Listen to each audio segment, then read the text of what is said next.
A Day in My Life at the Age of 25. Charot! Charis!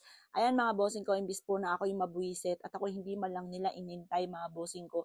At ako pa may daladala ng bag po namin na pamalit at mga bimpo. Hinahanap lang po nila ako kapag po sila'y pawis na pawis na. At ganoon din ako din ang may dala ng tubigan po namin mga bossing. O, ang sasarap ng buhay ng mga lalaki. Wala malang ka gentleman. Bahala kayo, basta't ako ay maglalakad dito at magbibideo ng magbibideo. Susulitin ko ang napakagandang tanawin ng Monte Maria. Aba mga bossing ko, maa-amaze po kayo dito dahil parang magkakaroon sila ng hotel at ganoon din po ng resort mga bossing. Napakaganda dito. At dahil hindi po nila ako maintay, dahil ako medyo nagpapahinga at ako nga po hinahapo-hapo na, ay nako mga bossing, kay ginawa ko na laang ay bahala sila at basta't ako yung magbibideo-video laang dito. Talagang sila ay ang layo na mga bossing ko ay bahala kayo, basta ako'y papunta rin naman dyan. Ako'y talagang na-amaze mga bossing ko sa ganda ng tanawin dito sa Monte. Ay naku mga bossing, kay sinisigurado kong mabubusog ang mga mata po ninyo dito sa Monte Maria. Hindi pa nga ang tapos pero pangitang napakaganda ng tanawin nito lalo na kapag ito ay natapos. At syempre ako po'y palatanong, tinanong ko kung kailan ito matatapos. Ito daw po ang kontrata ay 10 years pa. After 10 years ay nakoy may hotel na rin, may resort at napakaraming pasyalan mga bossing. Ay dito pa lamang po mga bossing ko'y mabubusog. Ako'y natutuwa naman dahil ang aking anak ay nakita ko nag-enjoy at na-amaze sa mga magagandang tanawin dito sa Monte Maria mga bossing. Pasyal kayo dito, ang ganda. Kung ikaw ay pupunta dito sa Monte Maria, dito sa Batangas, ay ihanda mo na ang inyong binte dahil maraming lakarin dito at talaga namang maa-amaze ka sa mga makikita nyo, lalo na't napakalaki ng mahal na beren na ito, na ngayon lang ako nakakita ng ganito. Binilinan ko nga po ang aking pong mag-ama dahil sila po ay madalas ay may toyo, mga bossing, at wala nga po nga sa mood. Sabi ko sa kanila ay nakoy bawal pong pumasyal kapag po sila ay wala sa mood kaya bawal po ang tamad ding maglakad. Dahil dito ay papawisan ka talaga dahil ang dami pong tanawin na mga magaganda. A Day in My Life at the Age of 25. Charis! Makalipas ng ilang libong taon ay nakagala rin kami dito mga bossing. Char. Ngayon po mga boss ay talagang maa-amaze ka dito kapag ikaw ay nandito sa pinakatuktok. Ito na nga po mga bossing ko yung pinakakamay po ng Monte Maria mga bossing dito sa Pilipinas na. Ito naman ang kadupangan ng mister ko. Ako ang naghanap ng 4 na lumang barya na 5 piso. Yung gold, 4 po ang dapat ihulog nyo dyan para matanaw nyo po, para magamit nyo po yan. Ako ang naghanap, pagtapos siya rin ang umani. Tingnan nyo ang kasalbahihan po niya ng ako na po. Kulbit ako ng kulbit, ako naman, ay talaga naman hindi ako pinapansin, nag-enjoy na po siya. At tingnan nyo ang gagawin niya nung ako na, tinatakluban po niya hanggang ending. Natapos na po mga bossing ko yung hinulog ko na 20 pesos. Aya, tignan nyo po yan. Pero mai-enjoy mo naman talaga po yan. O, tingnan nyo, ng parting ako na po mga bossing ko, tingnan nyo ang gagawin ng mister ko. Kaya pala wala akong makita, ay tinatakluban pala doon mga boss. O, tingnan nyo, ang nakita ko ay malaking butas na kuweba mga bossing ko, yung kanyang ilong. Pagtingin ko, wala na. Natapos na ang 20 pesos ko mga bossing. Pero nakakatuwa naman dahil napakakulit ng mister ko. Talagang nag-enjoy po kami dito dahil sabi ko nga, walang gagala kung KJD naman magkakatuyo or kaya po ay wala sa mood. Ang ganda dito mga bossing ko sa Monte Maria kasi meron pa silang paganto ngayon.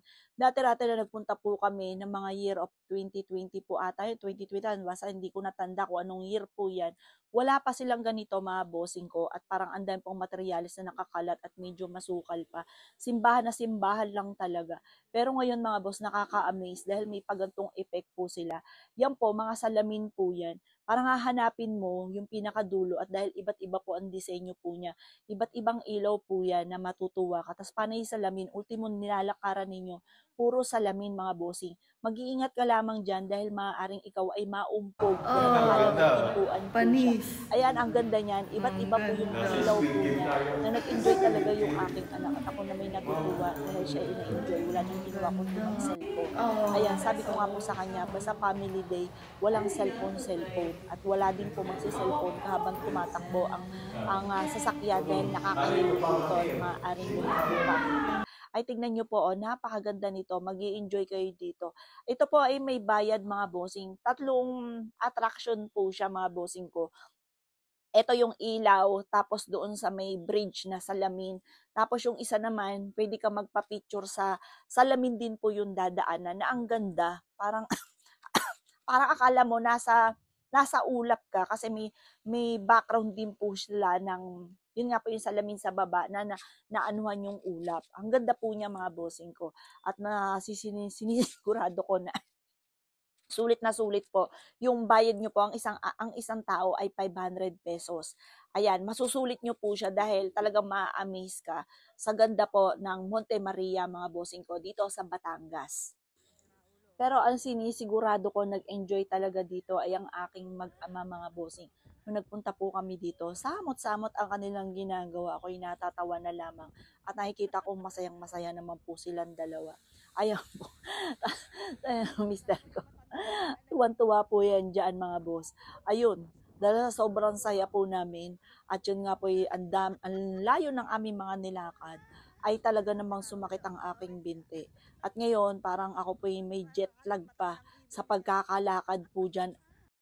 Eto nga po mga boss, may sinusuot pa sa paa para hindi nga naman madulas kapag ikaw itumuntong sa salamin. Yan na nga po mga boss, napakataas nito. Parang mag-aalborutot na masusuka ako sa sobrang taas mga bossing. Ayan, ako po hindi sanay sa mga ganito. Umakyat nga lang ako sa puno ako'y, ako'y nasusuka na. Ano pa dito, pagbaba ko talagang kumain kaagad ako ng candy dahil parang ako'y nahihilo. Lakad na kayo.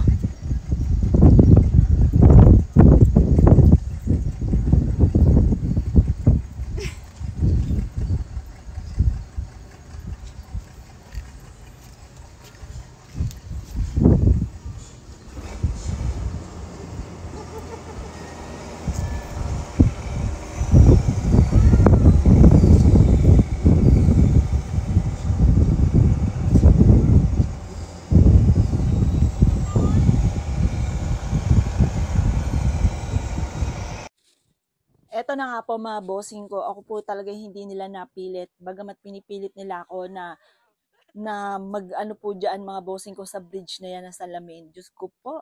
Alam niyo po ba ako po binantayan ko na tag-video na lang ako sa kanila pero nahihilo ako sa sobrang taas mga bossing. Pero ang ganda ng view mga boss. Kung ikaw ay talagang maano yung ano mo sa mga ganyan, ay nako napakaganda.